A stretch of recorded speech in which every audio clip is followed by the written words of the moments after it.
Okay, so I am now live on Instagram for a watch along of the National Theatre Live production of Coriolanus. And I am going to start by inviting Erin Murphy, who was the stage manager of the production, just to come in and the test. Aha! Hi! Look at you. Okay, so we need to immediately talk about those houseplants. Oh my God, someone's donated £4. This is amazing. That's pretty Thank you good. very much, Amanda. That's so good. I'm going to say that's because your houseplants are such quality. They're pretty good, aren't they? I'm really proud. I mean, I've had plenty of time to look after them, so that's been good. Yeah, and your hair's looking good. Good lockdown hair. I did do a little bit of tonguing. Don't look at the back. The front. Okay, I won't look at the back. I basically got a mullet. Look. I love it. Yeah, I've learned how to cut the front. So I was in the middle when we were just on the phone of worrying about why I can't find YouTube on my smart television when I could yesterday. So I've clearly done something really bad. So I think what I'm going to do while I'm on with you is set it up on my laptop. So I've got it. So Erin, Yeah. you were the stage manager of Coriolanus. Can you explain to people what that involved? I was the deputy stage manager. So at the John Marr, you have a team of three people: Hmm. the stage manager, the deputy stage manager, and the stage manager. So I was the deputy stage manager. That means that I am in rehearsals the entire time with the company and the directors, and my job is to ensure the easy and excellent and high quality communication between the rehearsal room and the team that's working on that. So that's the producers, the lighting designer, the sound designer, the set, the stage management, everybody. So everybody knows what's going on at all times, because not everyone can be in the rehearsal room at the same time, obviously. And And then, you tell people when to come on stage, go off stage. yeah, So so I what's just posted to Instagram you giving the 15-minute call. that's right. Um, what does that mean? So the 15-minute call is actually, it means 15 minutes until beginners. And beginners is when you have to start getting ready to go on stage, which ideally will be at whatever time the show starts, as it's billed on the on the show. Hmm. So I would say, ladies and gentlemen, this is your call shower call. You have 15 minutes, please. 15 minutes, and that's normally at like 10 past 7 for a half 7 show. So Hmm. it's, well, I'm late. The call's late. I'm already overwhelmed that we've raised like over £200 already. I'm going wave, wave, wave, wave at everybody.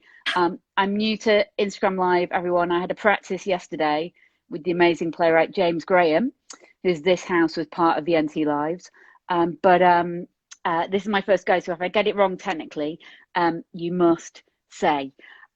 Okay, cool. So what's your, just while we get ready for Tom to come on and start chatting to people, what's your most vivid memory of being in the rehearsal room or in the theatre for Coriolanus?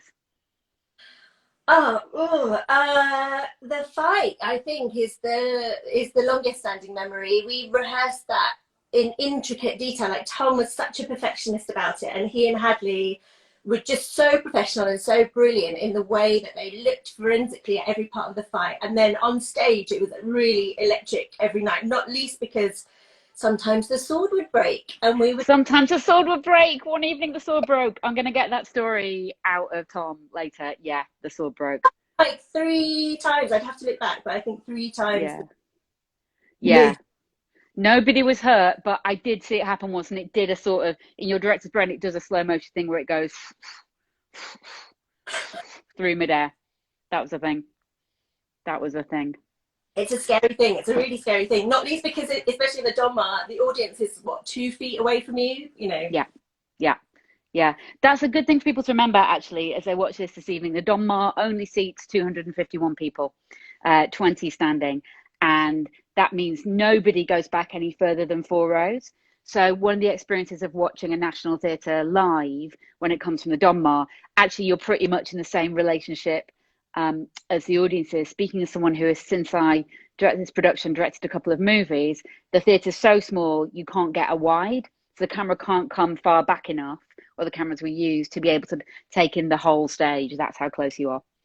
On this one, we had a crane, didn't we? It was one of the first times that they used a crane that dropped in, or They like. did use, was that this one? Yeah, what they definitely did when you watch the fight scene between Tom and Hadley is the cameraman, we persuaded him to jump on stage and kind of get really in there and shoot it. So that was very, very cool. Ah. Oh, it's such a nice thing to remember. It was the second show that I'd done with you, and this with Sally and Sunita, the other stage managers, and Yeah. Hadley. Yeah. Who will come on later to say hi? Oh, Hadley. Yeah, I know. And just a quick thing, Erin, I thought was really good to say. I know that our theatres are locked down at the moment, but I just think your story is really interesting for anyone who's watching, who's thinking about a career in theatre, because you moved from being a stage manager to working in the producing side of theatre, didn't you? I did. About 5 years ago, I decided that for me, it was stage management is a very hands-on role, and it's very intimate, and there's very, very different responsibilities between the three. I mean, there's more than three roles in stage management, but particularly in sort of small repertory London theatre, there's three roles. Yeah. And for me, my skill set wasn't about moving up to stage manager. So fortunately, I was able to talk to someone I knew very well who gave me an opportunity to come and work with them. And so I worked in the producing office as just assistant for 5 years, I Probably guess. felt like 5 years. Probably wasn't that. It was probably like 2 years, but it just felt that long. And then we did the film, and we went to Broadway, and yeah, it's just been an amazing opportunity for me. Yeah. It's quite difficult for stage managers to get out because we have so many diverse skills and transferable skills, but it doesn't necessarily relate exactly to something else within the theatre landscape. So Yeah, I'm so lucky. There you go. So even though our theatres are closed at the moment, it's still a great place for careers when they reopen. I don't want people who are starting out or graduating to be discouraged. Yes, exactly. Sunita will say the same later. I think you're going to talk to her, but we're really interested in seeing more diversity come into stage management. So if you have any questions, feel free to shoot her a question, and we can talk to you as much as possible. They can message you on Instagram. Exactly. But mainly with questions about serious careers in the theatre, not with questions about flying swords. Well, I mean... Well, don't know. Very good. All right, Erin, I'm going to see if I can find Tom Hiddleston. Lots of love. Great to see you. Take care. Bye. Off. Okay, so Erin's popping off now. I am enormously touched by people who have donated already. Thank you so much for that. That is so brilliant. Really amazing. I'm trying to see if I can, there we go. Let's see if I can find Tom on here. I think, well, my mother's watching, so that's good. I'm going to send him a request. I think that's how I do this. Sorry, this is a bit slow. So request. Okay, I'm going to try that one more time. Let's see if you're there, Tom. If not, I'll call. So, Tom Hiddleston, if you are there, I think that this is being a bit slow and you should maybe request to join. In fact. So, let's see. Yeah, okay. Apologies, everyone. Bear with us.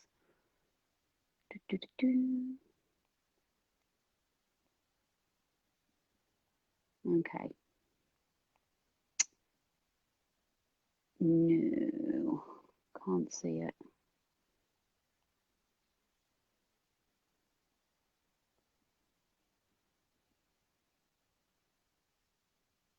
No. Okay. I think probably I'm just going to drop Tom a quick email because my laptop is open. Let's see. Can you ask to join Instagram Live? Okay, so I'm going to keep trying, and in the meantime, yeah, no, he's not there. Tom is actually here. He will be here shortly. I think this is my total incompetence at Instagram. So I think what I'm doing, and anyone tweet me if they think I'm doing this totally wrong, but I'm going into my requests. Oh, there he is. There you are. I can see how I'm gone. Here we go. waiting for Tom Hiddleston. People kind of are. Haha! There you go. Hey. Brilliant. That was an aching pause of me being technically incompetent, for which I Okay. apologize to everyone. How are you doing? I'm okay. How are you? Yeah, I'm good. I'm good. I'm excited about watching Coriolanus. I've not seen it for a while. I nearly rewatched it, and then I was like, do you know what? I'm just gonna wait and experience it live with you. Here we are. Listen, here we are on whoops, hang on Instagram Live. I've never done this before. What? Whoops. But this is rookie stuff going on here. Trying to move the phone, move the camera. Yeah, mine is balanced on so many books. Yeah, there we go. Yeah, Um, well, Joe's yeah. good Tom, to see. I'm here to tell you, look at this. Can you see this? People have already donated nearly £900. How cool is that? I can see it. I can see at the bottom it says 11 over £1,100 already. Oh Oh, no, wow. $1,100. $1,100. $1,100 because you're in Yeah, America. Yeah, yeah, yeah, yeah, yeah, yeah. And I just posted on Twitter before, and I think we sort of both wanted to say this, that uh we're here to keep you company while you watch this. I'm very aware that some of you might have watched this before, so it's fun to watch along with us. At any point, feel free to mute us, or even drop out of Instagram Live. We will not be offended if the sound of me and Tom going, "Oh wow, remember that bit," is distracting from your enjoyment of what is ultimately Shakespeare's Coriolanus, not ours. So I think that's the thing to say. And the other thing is, we are insanely grateful for your donations, as is National Theatre, the Donmar Warehouse, and theatre in Britain. There are a lot of fantastic causes at the moment where if you've got spare money, you can give it to. So you are not obliged to give it to us. We're really grateful, but also we know that there are a lot of places your money can go right now, and it's fine if it goes there, not to us. Is that fair, Tom? indeed, indeed. I 100% agree. Yes. Good. Good. And this, I think that, I think what the National Theatre has done with these screenings, with National Theatre at Home, is a way of keeping theatre going during lockdown, and is a very generous invitation to those who love and cherish the theatre to keep it alive, because we need to, in order for it to make it out the other side. So that's why we're here. Yeah. And I think we're also here just to celebrate you, because you are so amazing in this amazing company and this ensemble. Yeah, come on. Well, I am anyway. I'm so this we record a little post show thing that the National Theatre will put up on YouTube, and actually, like many of Shakespeare's plays, this is one that cautions you against pride and hubris. But I have Yes, pride to an almost hubris level of the work that we did on this show, in this very small, very special theatre. So it will be cool to see everyone on screen again. it's Um, an extraordinary play. Thinking about it, and the idea that it was written 400 years ago, 400 odd years ago, and its long reach and its resonance is staggering, but to be expected with William Shakespeare, the greatest playwright ever, arguably. yeah, yeah. Most people, I think, would argue that, and just the sheer volume of output, frankly, as much as anything else. All those amazing plays with such an infinite range, and one of the reasons I really wanted to do Coriolanus with you is that often uh, actors tackle other big Shakespearean roles ahead of this one. So they might go, I'm going to do Hamlet first, or I'm going to give a Romeo, and actually it tends to be that people come and play Coriolanus a little bit later in their Mm. careers. Whereas actually, I think something that's really clear from this production is that he is an athlete, and he's the most effective and physically courageous soldier that this version of Rome has. Mm. And there was something thrilling about the athleticism of what you did and what the whole company did, because it's also a really chewy play and it's a long play. I mean, I should think by now, and you'll be very grateful that Rob Hasty and I cut probably about an hour from it.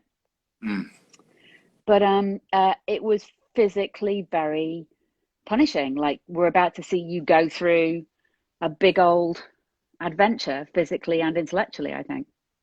Yes, it was a big challenge, and I enjoyed it. It's, you know, in fact, well, I don't know, but I've got YouTube open at the same time, so Yeah. like they watch along. It says premiere will begin shortly on mine. Has everyone got YouTube open? Right, yeah, that's right. Well, should we try and introduce it? How do we try and is that what, yeah, God, that's a good idea. That's a good idea. How you going to do that? Shall I do a bit and then you do a bit? Okay. Okay, as if like you're sitting in a theatre and we can do the program notes if anyone's interested in the program notes. Perhaps they're not. I apologise unreservedly if you're not interested in program notes before a show, because I'm about to give them, or my version of them. So this is where you can turn the sound off if you don't want to hear my introduction. Coriolanus is a play ostensibly about a soldier in ancient Rome. And he is...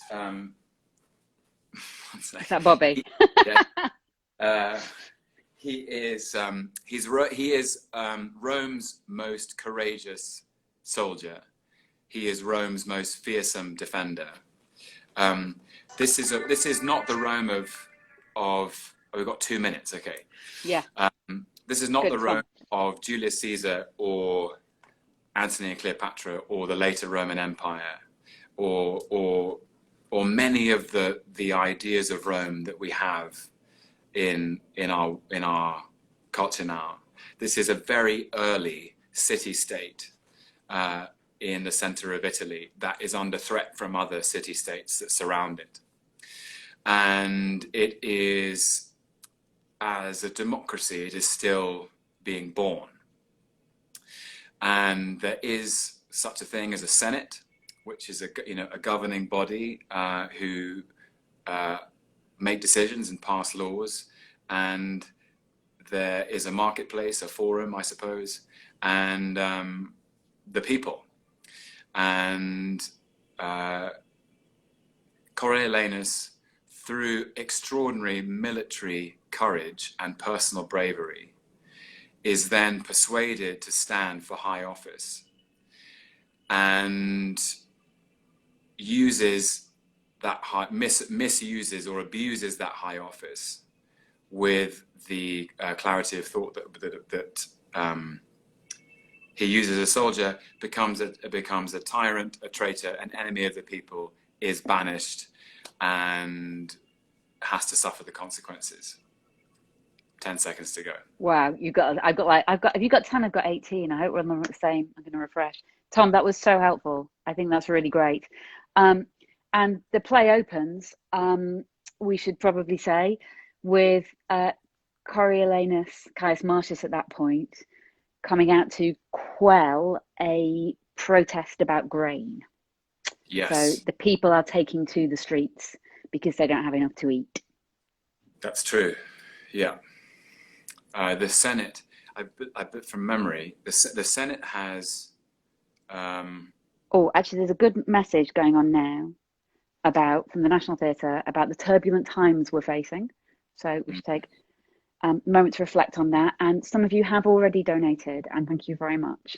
So you can do that via Instagram, or you can do that via this prompt now, and we really appreciate it. Okay. Well done to the National Theatre. Yeah, thank you, National Theatre, putting this in our homes. I think I first visited the National Theatre when I was 10 to see Wind in the Willows. That's very cool. I just directed, which is Alan Bennett's version. I just had the great honour of directing one of Alan Bennett's talking head monologues for Nick Hytner, the London Theatre Company, and the BBC. That was one of my lockdown activities. Oh.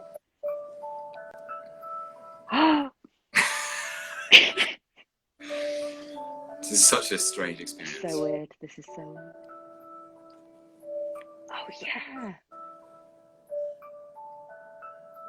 Yeah, I totally forgotten we did that. Yeah. So I don't know if you can see this. That's a small boy I just want to painting a red square. There's our company, and I want to give them all a shout out and an enormous public tribute. A group of actors and the crew who just were tireless in the work ethic. Yeah, amazing. Commitment and discipline. And also I made them sit on stage for the whole of the first half. So, yeah. A truly amazing group of actors who we rehearsed with for 5 weeks, and then we ran this play. Before you proceed any further, in Covent Garden at the Donmar in London from December the 17th, 2013 to February the 12th, 2014. 2 shows on Boxing Day, or 2 shows the day after Boxing Day. I can't remember. That's not relevant. Well, it is if you remember it. Yeah. I mean, the amazing thing about these 3 actors. Sorry. About because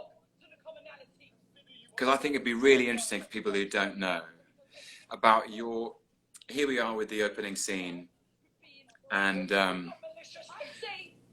Rashenda, Mark, and Dwayne playing the citizens in protest about grain prices, and that startling opening image, and just talk about the conversations you had with Lucy Osborne, our designer, about how to create a space that was flexible enough to contain the many scenarios that take place in the play. Yeah, that's a lovely prompt. Thank you, Tom. So Coriolis is a massive play. It's normally done on a very, very big scale.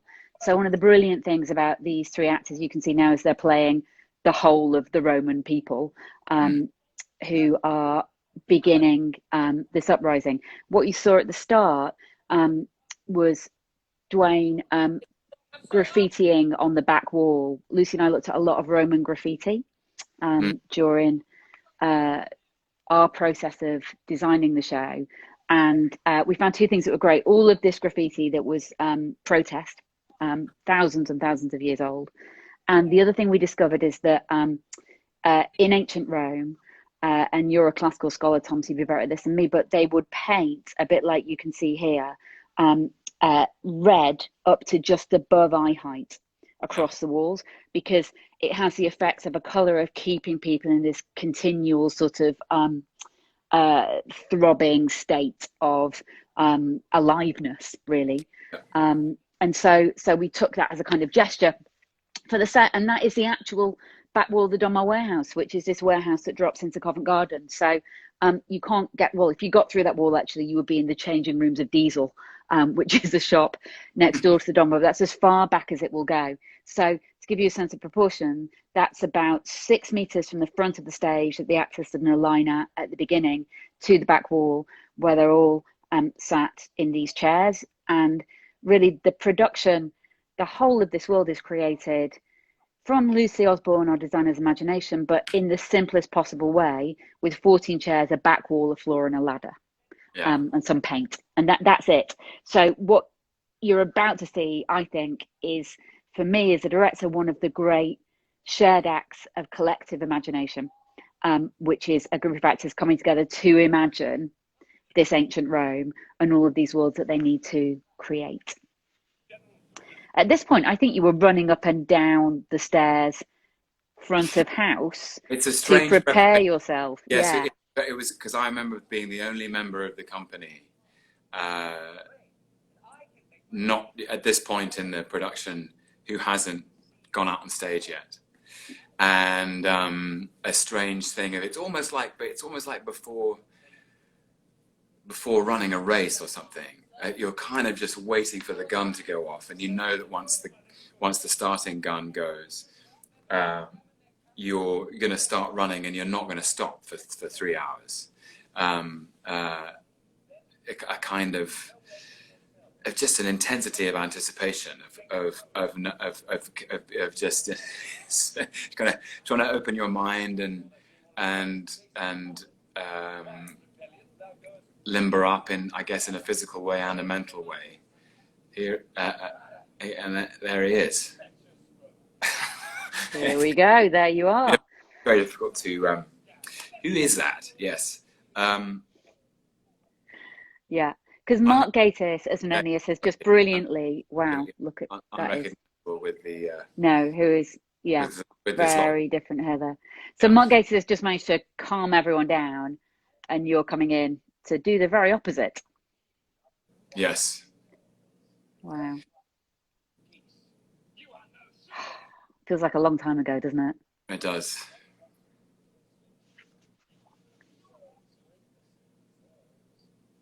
I remember this was probably one of the scenes that we worked the hardest at. This was the hardest one to crack, I think. This scene? Yeah. Just to get, do you remember we started in rehearsals with you being on stage and then we realized you needed to be off and to come on with that energy and. It's a very interesting introduction to a part, to any role in Shakespeare, because the first introduction is he's come out to speak to the people in the middle of a protest and to debate with them about the integrity of their argument. And it's all bound up with his idea of what service is. It's very strange because it's an introduction to Marcius's absolute and inflexible honesty. That there's something about him that cannot lie, and there's a perverse integrity to it, even though he is accusing the people of being fickle and changeable in their affections and loyalties. Yeah. I always found it a fascinating couplet when he says, "With every minute you do change a mind, and call him noble who was now your hate, him vile that was your garland." This idea that the people don't, in his mind, they don't adhere to one opinion. They aren't constant in their loyalties. Yeah.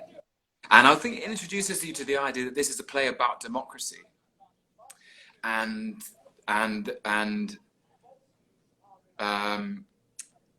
the relationship between the people and their leaders. And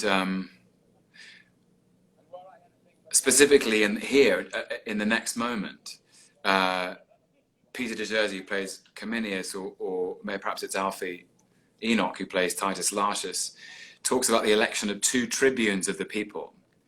And I think Shakespeare took this story from source material in the ancient texts, in Plutarch and in Livy. And the people's tribunes were essentially elected representatives who sat in the Senate with a patrician class to represent the wishes of the people. So it's the beginning of a representation of the people's interests in a body of governance. And here are those tribunes now.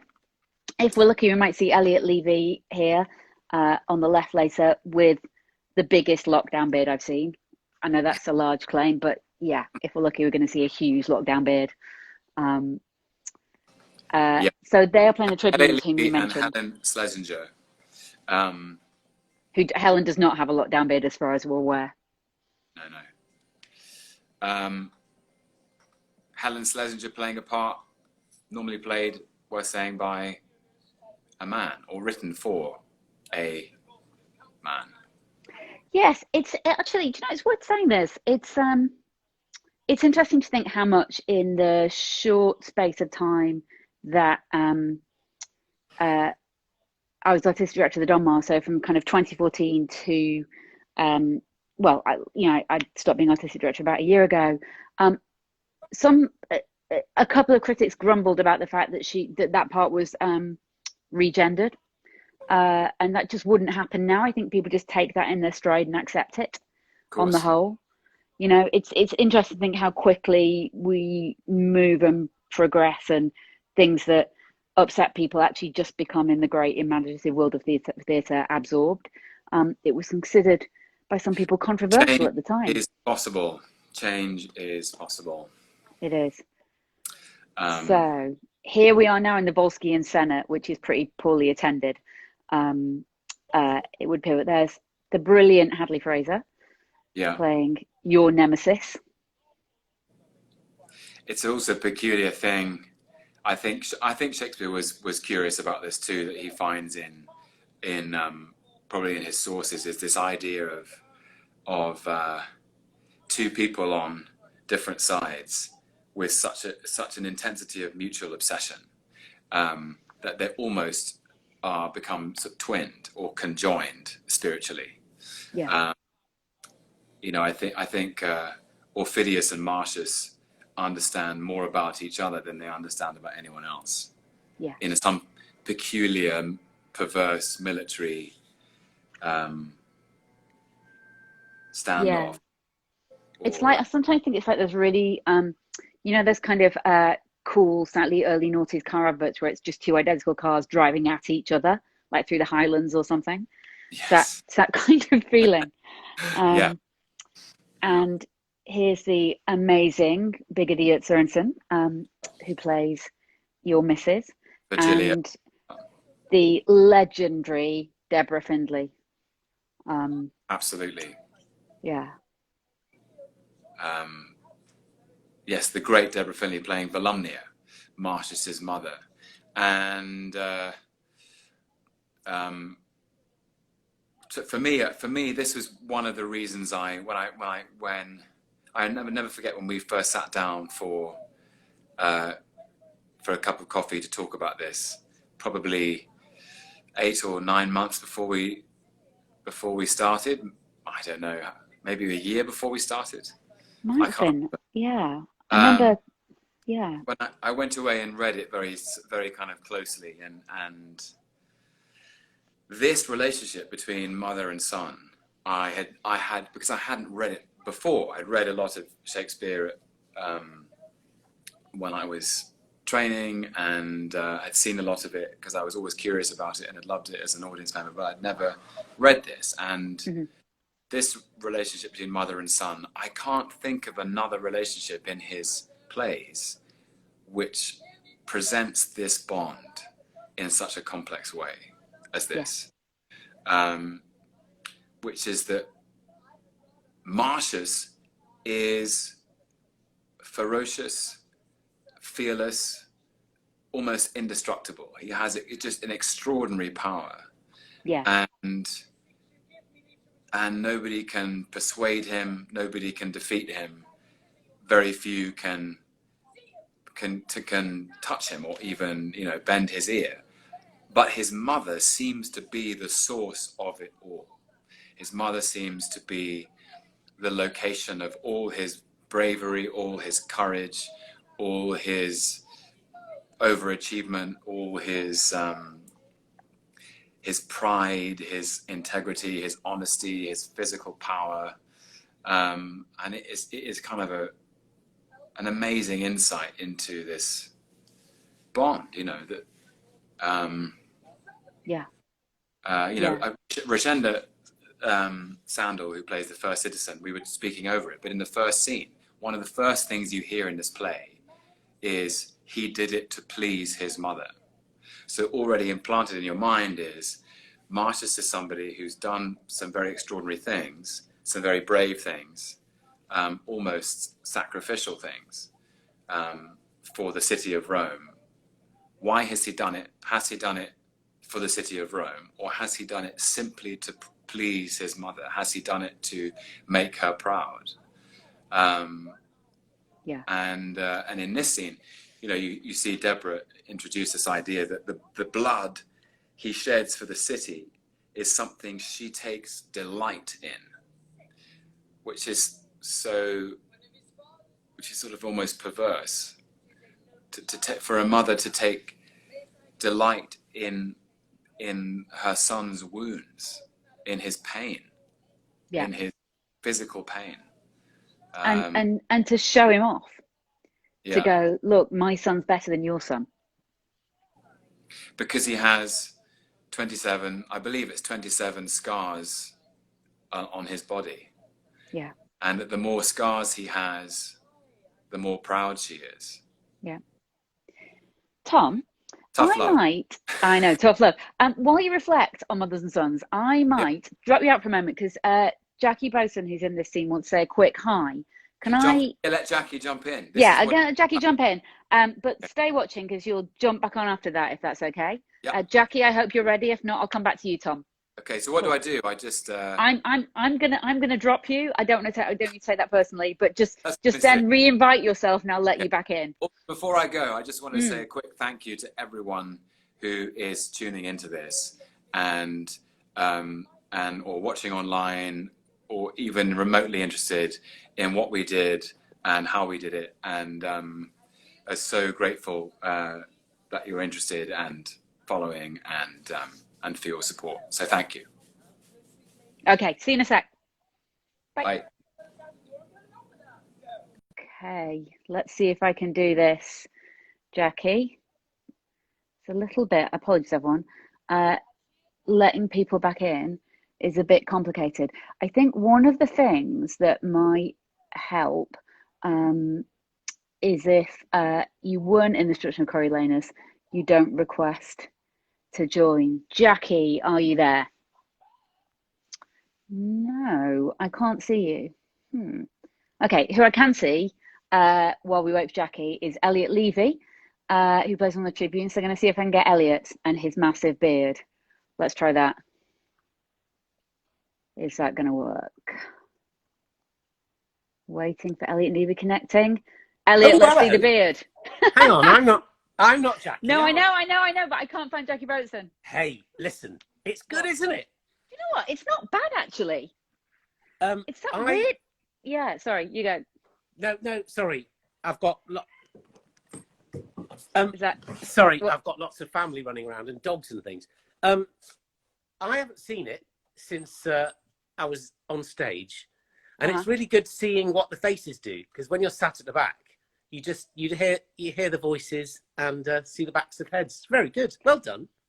Thank you very much, Elliot. Thank you for your excellent performance. You and Helen were just so brilliant. And I think what Tom was saying earlier about the fact that there's this relatively small company of actors carrying the whole of Rome with them is absolutely true. I'm talking to you, but at the same time, I can't get over the beard. I know, I'm slightly distracted by it as well. And it's difficult because I really want to watch it. My brain's gone to jelly, and it might be lockdown, but it's quite a good story, isn't it? Yeah, it's a great story. And 2014, yeah, definitely. Like, if this is no fun for you, this watch along, mute us and just watch the thing. And also, it's there for a week, so all of that. Pablo thinks it's great too. I mean, Pablo's into it. That's good. Pablo's into it. It's for all the family. I genuinely don't know what scene comes after what scene. It's like me, you do, and I direct it. Oh, hang on. Tommy's now doing the Battle of Coriolis. Oh my God, those fireworks that we had. Okay, fine. I'm going to grab Tom back so he can talk to us about fighting people. Might see you later. Slowly getting drunk. I'll see you later. Great. I'm going to open some wine in a bit. Okay, bye. Bye, Tom everyone. Hiddleston, come back. Remove Elliot. See, I'm getting the hang of this, everyone. Sorry, Jackie, to miss you. We'll pull you in later. Tom, are you able to jump back in? Otherwise, it will just be me talking about my own production of Coriolanus, which is potentially of interest to... Oh, there you are. I'm going to go live with Tom Hiddleston. Ad. Look at this. We've raised £3,000. Hi. Hiya. Look, that's you going up the ladder. Yes. This is us doing the Siege of Coriolis with 14 chairs and a ladder and some amazing acting. Tom, tell us what happened when you went up that ladder. So during this scene that we're watching Alfie Enoch give an extraordinary monologue, thinking that Marcius is dead. I've gone up a ladder.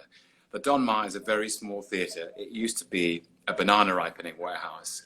I would imagine all of the space that they used to change the warehouse from banana ripening to being a theatrical space is playing space. So I climb up this ladder and I climb into the lighting rig.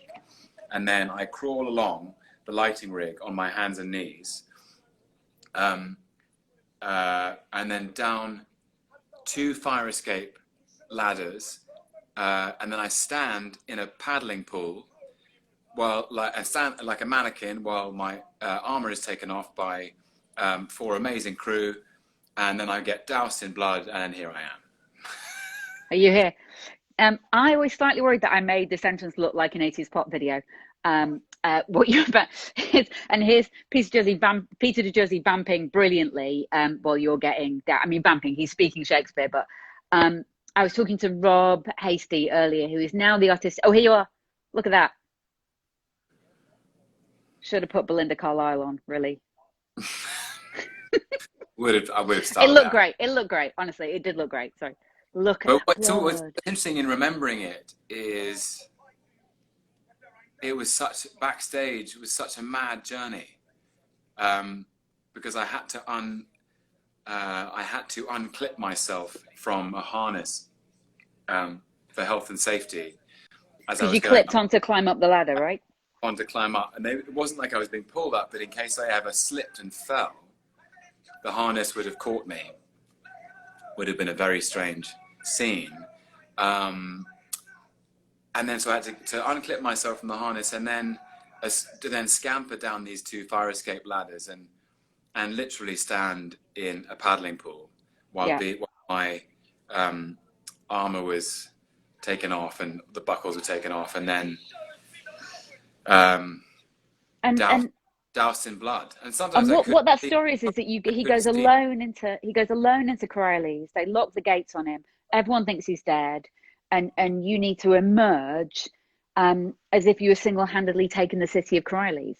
So we need to create a moment where we believed that you'd gone into the city, forced the gates open, and the Roman army can now go in and sack it. So bonkers. It's like, yeah, I mean, insane. And also, you know, I don't know if it's helpful or not to have to do all that crazy stuff in order to then get back in again to make you feel like you have just sacked the city of Corioli's. But yeah, it definitely isn't. It's definitely very intense. It felt very okay. intense. Now look, here's this fight. Now this fight probably had more rehearsal than anything else because it's so famous, so long, and so technical, and such a piece of choreography. You were both amazing in this.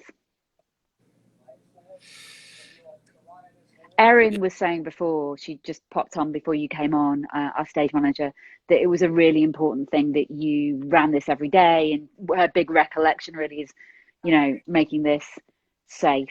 She also mentioned that the sword snapped and flew off, not in this yes, yeah, moment that you'll see here, but we had some snappy swords.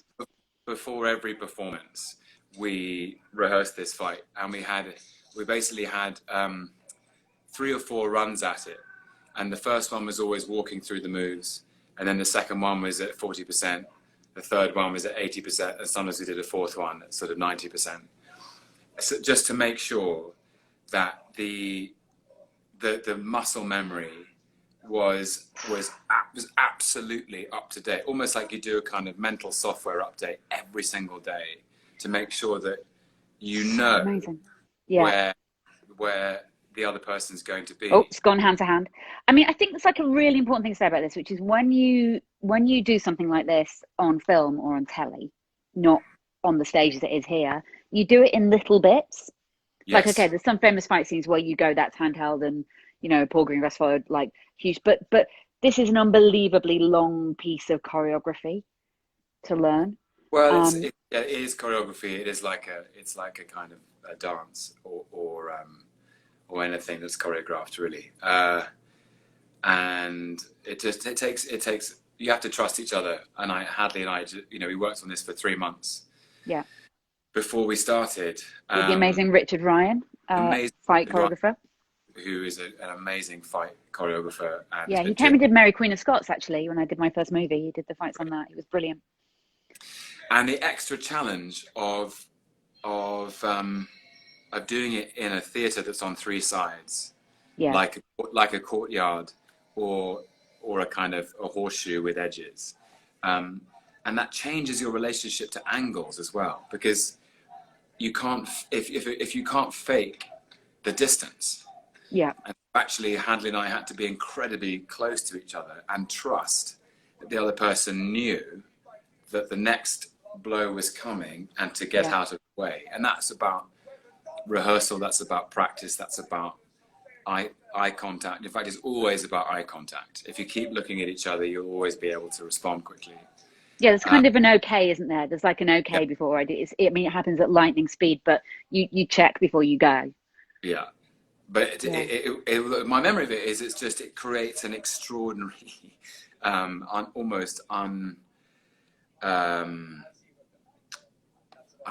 it's sort of an extraordinary, unique, unmanufacturable intensity of alertness and focus and attention. Every single and night. Intimacy, actually, with someone that you're going to be intimate with later in the play. I was partially relieved when it was over. Like a part of me went, okay, that's the fight done, and I have neither Hadley nor I are injured. Yeah. And it was a good one, you know. Yeah. At one point, you know, he throws me over his shoulder, and it's you know, I was young once. Oh, stop it. I mean, so you know that Hadley and I have done a lot of plays together. So just before this, we'd worked together for the first time. He played Garry Kasparov in a brilliant play about Kasparov losing to Deep Blue. And we did this show together, but Hadley is very famous for being one of the greatest singers in the whole of theatre. Yeah. And we did a musical together at the drama called City of Angels, which we were actually about 5 days from opening before we locked down. So the set, the costumes, the wigs, the props are all sat in the Garrick Theatre. But Hadley has to, as part of the choreography at the start of that, a bit like this, do a really big jump. Right. And there is something really interesting about coming back to something 5 or 6 years later and having to perform a jump when you were a bit younger. I mean, he obviously nailed it, but we did have many laughs about time past. Yeah. My YouTube is buffering because my internet's not being. Where are we at, Tom? Because I've slightly. So Cominius, a great Roman general played by Pete. Peter de Jersey has just given Marcius his new name, Caius Marcius Coriolanus. He sacked the city of Coriolis on his own, and he now has a name which sits in addition to his given name. Yeah. And he's being feted and celebrated in a way that makes him uncomfortable. And it's a strange presentation. It's a remarkable presentation of his immediate humility, which I think is real in the face of having done something very brave. Yeah. Which is that he doesn't want gifts or reward. He doesn't take any satisfaction or fulfillment in reward for his deeds. Yeah. He refuses. So a question for you, because like the reason that his mother is so obsessed with him getting all these wounds and being this perfect soldier and doing what he's just done, which is an amazing act of famous courage, is so he can progress politically. And he's interested in fighting, isn't he? And he's interested in being part of the army. But do you think he's interested in power? Because that's what his mum wants him to get. I don't know that he's ever thought about. I don't know that one of Marcius's great flaws is the incapacity for self-reflection. Yeah. He doesn't think, doesn't stop to think. Yeah, I think that's very true. About consequence. He doesn't stop to think about the consequence of his words, really, or his actions. He he simply acts, and that is what gives him his power, because he acts without fear. Yeah. Um, No, I am still sadly buffering. Where are we at? we are under a shower. Aha. So, this for me, I think I'm going to say something that's a bit pretentious, but it's kind of a soliloquy for his physical presence and for his body in a play that's poetically obsessed with his body. So everybody wants a piece of him, either as this amazing soldier or because his mother wants him to bear these scars, as does her friend, so he can become politically powerful. And I was always very moved by the idea that you would get to see the cost of that and the pain of that, and what it's like to have actually obtained all of these wounds, have to receive this honor and this adulation that you don't want from the other soldiers and take it on, and Yeah. then to give him a moment alone when you see that. I think somewhere in the play there's a discomfort with the idealization, which is expressed in that previous scene, where they are fating him and they're chanting his name, and he says, "I pray you no more."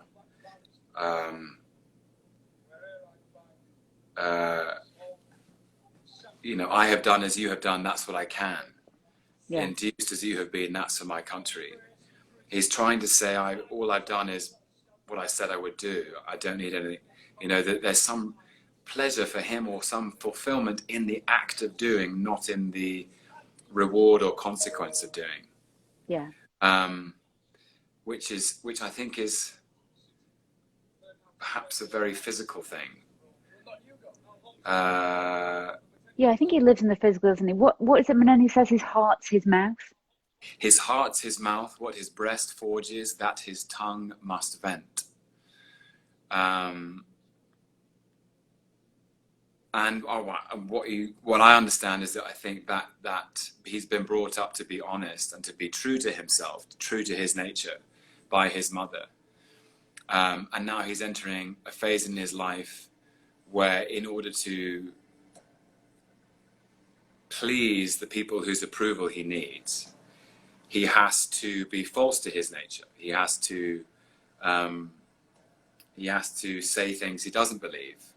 And yeah, it's a great bit of score by Michael Bruce just there, actually, from the same place as you, where we go back into City of Rome, and there's just something brilliant about it because you can feel his fate building.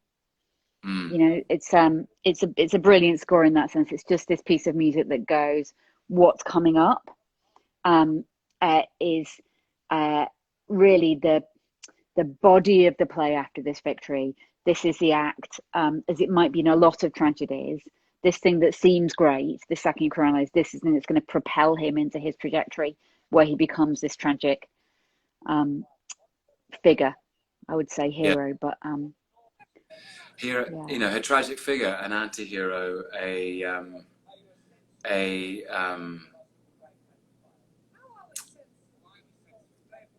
man who is brought down by his weaknesses, which are connected to his strengths. It's a peculiar it's a very interesting presentation of a man who has such, who initially is presented as having such physical courage, such selfless bravery, which is curdled into arrogance, pride, contempt, entitlement, superiority, and is somehow that somehow becomes insoluble. That the gravity of whatever that center is, which is where his strength and his arrogance comes from, is somehow becomes something that is hard, that is impossible to reach or touch or soften, and he becomes more and more obstinate, more and more inflexible, and more self-possessed as the play goes on, in a way that's very troubling and very dangerous. There's a scene happening now with Menenius and the two tribunes, and the subtlety with which these actors reflected the political tension between these classes. Yes. I just thought was so wonderful. These scenes were a real joy to explore with these three actors, because they're all in their own very specific way extremely witty and understand and love playing politics in a brilliant way. Yes. Yeah, I remember there's your mother thrilled. We shared a very, anyone who's been backstage at the Donmar may know this, those who haven't. There are only 2 dressing rooms, and they're quite small, and it fosters this amazing atmosphere between the actors, because there's no sense of separation. Everybody gets ready together. Nobody has a huge amount. There's no star dressing room or no one has a huge amount of personal space. They're infested with mice. I mean, we try and deal with that on a regular basis, but you're in the centre of a Covent Garden, so it's not glamorous, definitely. But we all talked about it. Everybody I was in the dressing room with, and Mark and Elliot in this scene. We used to talk about every night we would all discover some new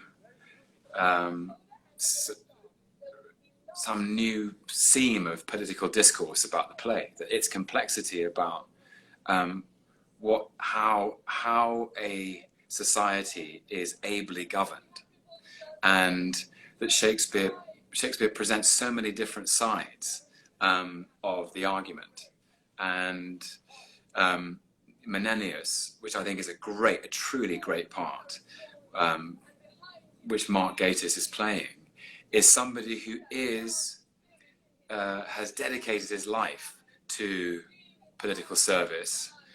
I think has a genuine love for the city and for the people of Rome, but also has a perhaps familiar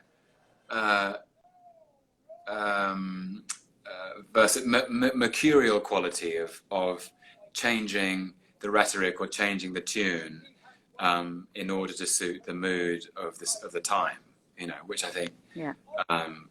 Here is Peter de Jersey doing an amazing speech in Coriolanus's now, Caius Marcius's praise. I think there's something very touching about your relationship between you and your general. I was always very moved by what you and Pete found there, I think. Yes. He's been, every time he's feted, every time Marcius is publicly celebrated, it causes him a kind of pain. He's no more of this, it does offend my heart. Is that modesty? Is that false modesty? Is that a performative modesty? Or does it genuinely offend his heart? Does he not want? Is he resistant? I was just asking who we're speaking about. So you're speaking about Caius Marcius at the moment, but I was talking about Peter de Jersey's character, Cominius, who's your general, who just spoke a short speech in your praise at the top of this scene, and will go on speak a much longer one. Sorry, Tom. No, I'm just thinking about this idea of what always fascinated me in the playing of it every night was his natural desire for achievement, and specifically for military conflict. And then in the aftermath, distancing himself from being celebrated for that achievement. And how peculiar that seemed to this particular character. I think one thing she do brilliantly here is play a growing discomfort with what you know is coming. So you know that you're going to be asked to be consul. That's your mother's plan. That's Menenius's plan. And what you did, a bit like a kind of someone playing a really good poker player, is peppered throughout that performance, and people just saw that at these little sort of tells, these little twitches of discomfort and what sits underneath them is the idea that you're going to now have to do something you don't want to do. You'd much rather go back and probably attack Corioli's again, Yes. than have to go into the Senate and be this politician. One of the things that